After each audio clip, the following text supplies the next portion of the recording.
नमस्कार।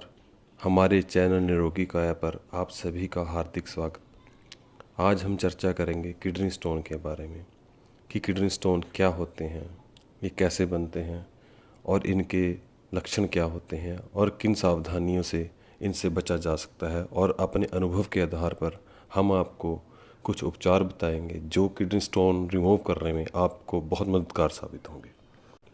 और उससे पहले हम बात करेंगे कि हमारे जीवन में ये दुख क्यों और किस वजह से है, चाहे वो किडनी स्टोन के रूप में ही है। हम जो भी कर्म करते हैं वो हमारे अवचेतन मन में लिखा जाता है। चाहे हमने अपने पिछले जन्मों में या इस जन्म में जो भी बुरे अच्छे कर्म किए वो हमारे अवचेतन मन में लिखे जाते हैं और समय आने पर वो अपना फल देने के लिए तैयार हो जाते हैं। आज मान लो हमें किडनी स्टोन ही है, वो भी हमारे किसी पूर्वले जन्म में किया हुआ बुरा कर्म है जो आज किडनी स्टोन के रूप में हमारे सामने आया है। सबसे पहले हमें आंखें बंद कर कर ध्यान लगाकर उस प्रभु से, उस भगवान से क्षमा मांगनी है अपने उस कर्म के लिए जिस कर्म की वजह से आज हमें ये किडनी स्टोन के रूप में फल प्राप्त हुआ। और उस जीवात्मा से क्षमा मांगनी है जिसको हमने कभी दुख दिया हो, जिसकी वजह से आज हमें ये दुख प्राप्त हुआ। जैसे जैसे हम क्षमा मांगेंगे वैसे ही हम फील करेंगे कि हमारा दुख कम होना स्टार्ट हो गया है और दवाई असर करना शुरू कर गई है। और ऐसा आपको तब तक करना है जब तक किडनी स्टोन पूरी तरह रिमूव नहीं हो जाते। आपको तब तक भगवान से उस कर्म के लिए और उस जीवात्मा से अपने किए बुरे कर्म के लिए क्षमा मांगनी है, जिसके परिणाम स्वरूप आज हमें ये किडनी स्टोन के रूप में फल प्राप्त हुआ है। अब हम बात करते हैं किडनी स्टोन क्या होते हैं। किडनी स्टोन एक प्रकार का क्रिस्टल होता है और ये एक ही पत्थर से नहीं बनते। किडनी स्टोन 4 प्रकार के होते हैं। एक कैल्शियम स्टोन, दूसरा एस्ट्रोवाइट स्टोन, तीसरा सिस्टीन स्टोन, चौथा यूरिक एसिड स्टोन। अब बात करते हैं कैल्शियम स्टोन की। कैल्शियम स्टोन जो है वो सबसे आम होता है। ये स्टोन कैल्शियम ऑक्सालेट से बने होते हैं। ऑक्सालेट युक्त खाद्य पदार्थों का सेवन करने से कैल्शियम स्टोन बनते हैं। और सब स्टोन में सबसे हार्ड स्टोन कैल्शियम स्टोन ही होता है। दूसरे नंबर पर आता है एस्ट्रोवाइट स्टोन। यह स्टोन ज़्यादातर लेडीज़ में पाया जाता है जिन्हें यूटीआई इन्फेक्शन की शिकायत होती है, यानी जिन्हें यूरिन में इन्फेक्शन की शिकायत रहती है, उनको ये स्टोन होने की संभावना सबसे ज़्यादा होती है।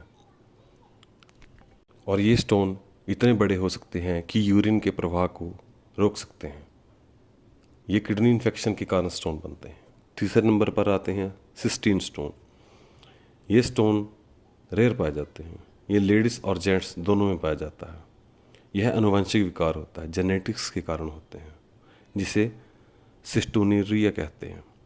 इस प्रकार के स्टोन के साथ सिस्टीन जो कि एक एसिड होता है, यह एसिड शरीर में हमारे स्वाभाविक रूप से पाया जाता है और किडनी में ये एसिड यूरिन में लीक होता है, जिसकी वजह से ये स्टोन बनते हैं। चौथे नंबर पर आते हैं यूरिक एसिड स्टोन। ये स्टोन लेडीज़ की तुलना में जेंट्स में ज़्यादा पाए जाते हैं। यह उन लोगों में बनता है जिन्हें यूरिक एसिड की शिकायत होती है या गाउट की प्रॉब्लम होती है। यह स्टोन तब बनता है जब यूरिन बहुत एसिडिक होता है। जिन आहार में प्यूरिन की मात्रा ज़्यादा हो उस प्रकार के आहार के सेवन से ये स्टोन ज़्यादा बनते हैं। अब बात करते हैं स्टोन होने के लक्षण क्या होते हैं। एक तो यूरिन करते हुए जलन का होना, मूत्र में रक्त का आना और यूरिन से बदबू आना, अधिक उल्टी आना या जी मचलना, सामान्य से ज़्यादा यूरिन का आना, पेट के निचले हिस्से में और कमर में दर्द होना, जल्दी बुखार आना, पेशाब में पस का आना। इनमें से अगर कोई भी लक्षण आपको नज़र आए तो आप अल्ट्रासाउंड जरूर करवा कर देखें। इन सब स्टोन में सबसे ज़्यादा पाया जाता है वो कैल्शियम ऑक्सलेट स्टोन पाया जाता है और यह सबसे ज़्यादा हार्ड होता है और ये आमतौर पर सबसे ज़्यादा व्यक्तियों में पाया जाने वाला स्टोन है। बहुत से लोगों का कहना होता है कि हमने स्टोन की इतनी मेडिसिन ले ली लेकिन कोई फ़र्क नहीं पड़ रहा, जबकि दूसरे व्यक्ति ने वही मेडिसिन ली और उनकी स्टोन जल्दी रिमूव हो गई। और कुछ तो कहते हैं कि हमने सोडा पिया, उसी से हमारी स्टोन निकल गई। इन सब में कैल्शियम ऑक्सलेट स्टोन सबसे हार्ड होते हैं और ये आमतौर पर सबसे ज़्यादा व्यक्तियों में पाए जाते हैं। बहुत से लोगों का कहना होता है कि हमने स्टोन के लिए इतनी मेडिसिन ले ली लेकिन उससे कोई फ़र्क नहीं पड़ रहा। इसका क्या कारण है कि एक मेडिसिन एक व्यक्ति पर असर कर रही है, उसकी स्टोन रिमूव हो गई है, लेकिन दूसरे व्यक्ति पर वही मेडिसिन असर नहीं कर रही। इसका कारण यह होता है कि एक व्यक्ति को कैल्शियम ऑक्सलेट स्टोन है जिसके ऊपर वो मेडिसिन असर कम कर रही है या नहीं कर रही, लेकिन दूसरे व्यक्ति को यूरिक एसिड या कोई अन्य स्टोन है। यही एक कारण है जिसकी वजह से हमें लगता है कि एक मेडिसिन एक व्यक्ति के ऊपर असर कर रही है लेकिन दूसरे व्यक्ति के ऊपर असर नहीं कर रही। कुछ लोग तो कहते हैं कि हमने सोडा पिया और उसी से हमारी स्टोन रिमूव हो गई, लेकिन ऐसा सबके साथ नहीं होता। जो कैल्शियम ऑक्सलेट स्टोन होते हैं वो बहुत हार्ड होते हैं, उन पे दवाई बहुत कम असर करती है और ज़्यादा लंबे समय तक दवाई को सेवन करना पड़ सकता है। हम आपको कुछ सावधानियां बताते हैं जिससे आप कैल्शियम ऑक्सलेट स्टोन को होने से रोक सकते हैं। एक, पानी ज़्यादा मात्रा में पीना है जिससे आपका यूरिन गाढ़ा ना हो और यूरिन में कैल्शियम इकट्ठा ना हो सके।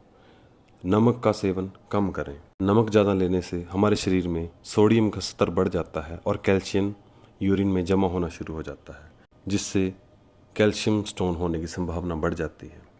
चीनी का सेवन कम करें। चीनी में सुक्रोज और फ्रुक्टोज होते हैं जो पथरी के जोखिम को बढ़ा सकते हैं। ऑक्सलेट युक्त पदार्थों को कम खाएं। यदि आप गुर्दे की पथरी से ग्रस्त हैं तो आप ऑक्सलेट युक्त पदार्थों के सेवन से बचें। ऑक्सलेट और कैल्शियम का सेवन कम करें। इन दोनों के इकट्ठा होने से ही कैल्शियम ऑक्सलेट स्टोन बनते हैं। ऑक्सलेट युक्त पदार्थ होते हैं जैसे चॉकलेट, बीट, नट्स, चाय, पालक, आलू आदि।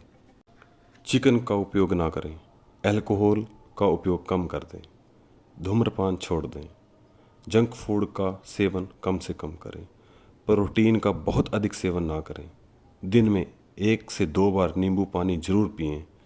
नींबू पानी में विटामिन सी होता है जो कैल्शियम और ऑक्सलेट को तोड़ने का काम करता है, लेकिन नींबू पानी सुबह के समय या दोपहर को पीना है, रात को नहीं पीना। कुछ लोगों को भ्रांति होती है कि बियर पीने से स्टोन निकल जाते हैं, लेकिन असल में ऐसा नहीं है। बियर पीने से स्टोन का साइज़ बढ़ जाता है। मैंने बहुत से ऐसे लोगों को देखा है जिनको स्टोन थी और उन्होंने बियर का सेवन किया, लेकिन बाद में उन्हें वो स्टोन का साइज़ बढ़ा हुआ मिला और उसके बाद उन्हें सर्जरी करवानी पड़ी स्टोन के लिए। फ्रिज के ठंडे पानी का इस्तेमाल बिल्कुल बंद कर दें। घड़े का पानी या नॉर्मल पानी ही पिएं। फ्रिज का पानी पथरी होने का एक बहुत बड़ा कारण है, क्योंकि इसकी तासीर बहुत ज़्यादा ठंडी होती है जो पत्थरों को अंदर किडनी में जोड़ने का काम करती है। अब हम आपको कुछ देसी उपाय बताते हैं जो आपके किडनी स्टोन रिमूव करने में बहुत मददगार होंगे। पत्थर चट्टा के पत्ते का उपयोग। सुबह हर रोज़ खाली पेट एक पत्थर चट्टा का पत्ता रोज़ चबा चबा कर खाएं। इस प्याज का सेवन करें। कुल्थी की दाल। कुल्थी की दाल के नियमित सेवन से आपकी पथरी गलकर धीरे धीरे यूरिन के रास्ते बाहर निकल जाती है। नींबू का सेवन जरूर करें, दिन में कम से कम 2 बार। अगर नींबू का रस 1 बार पीना है तो मौसमी का रस 1 बार दिन में ज़रूर पिएं, लेकिन मौसमी का रस ठंड में उसका प्रयोग कम कर दें। करेला का सेवन करने से पथरी टूटकर बाहर निकल जाती है। गोखरू का काढ़ा पिएं, इससे आपकी स्टोन जल्द से जल्द यूरिन के रास्ते रिमूव हो जाएगी। रात को कम खाएं और रात का खाना अगर खाना है तो सूर्य रहते ही खाएं। देर रात्रि में खाना मत खाएं। गरिष्ठ तला हुआ भोजन ना करें। सादा व हल्का खाना खाएं। भूख को रख कर खाएं, ज़्यादा ना खाएं। दूध दिन में 1 बार ही पिएं, वो भी शाम के समय। योगासन करें। कपालभाति जरूर करें। कपालभाति से आपकी जो स्टोन बनने की प्रवृत्ति है वो कम हो जाती है और स्टोन रिमूव होने में मदद मिलती है। हम अपने अनुभव के आधार पर आपको कुछ मेडिसिन बताते हैं जो आपके स्टोन रिमूव में बहुत मददगार साबित होंगी। ये कुछ मेडिसिन ऐसी हैं जिनके हमने रिज़ल्ट देखे हैं, बहुत नज़दीक से देखे हैं कि ये बहुत असर करते हैं किडनी स्टोन रिमूव करने में। होम्योपैथी में जो बहुत फेमस मेडिसिन है स्टोन के लिए वो है बर्बरिस मदर टिंचर, और इसके साथ R27 और हाइड्रेंजिया मदर टिंचर। ये तीनों मेडिसिन 5-5 मिनट के गैप में लेने से कुछ महीने में आपको पता चलेगा कि आपकी स्टोन रिमूव हो गई हैं, और आप हर 3 महीने बाद अल्ट्रासाउंड कराकर देख सकते हैं कि आपकी स्टोन का साइज़ कितना कम हुआ है। कुछ आयुर्वेदिक मेडिसिन हैं जिनके रिज़ल्ट हमने देखे हैं। इनमें आती हैं 1 नंबर पर क्रश, और 2nd नंबर पर आती है नीरी, और 3rd नंबर पर आती है हिमालय की सिस्टोन, जिसका रिज़ल्ट बहुत ही अच्छा है। अगर एलोपैथी मेडिसिन में बात करें तो इसकी जो बहुत अच्छी मेडिसिन है वो है स्टोन 1, दूसरे नंबर पर आती है केसिट, और तीसरे नंबर पर आती है अल्कापैक। ये मेडिसिन्स बहुत इफ़ेक्टिव हैं जिनके हमने रिज़ल्ट अपने नज़दीकियों में, अपनी रिसर्च में देखे हैं। अपनी अगली वीडियो में हम बात करेंगे बालों का झड़ना कैसे रोक सकते हैं, और वो वीडियो आपके हेयर फॉल को रोकने में बहुत मददगार होगी। अगर वीडियो पसंद आए तो सब्सक्राइब ज़रूर करें। धन्यवाद।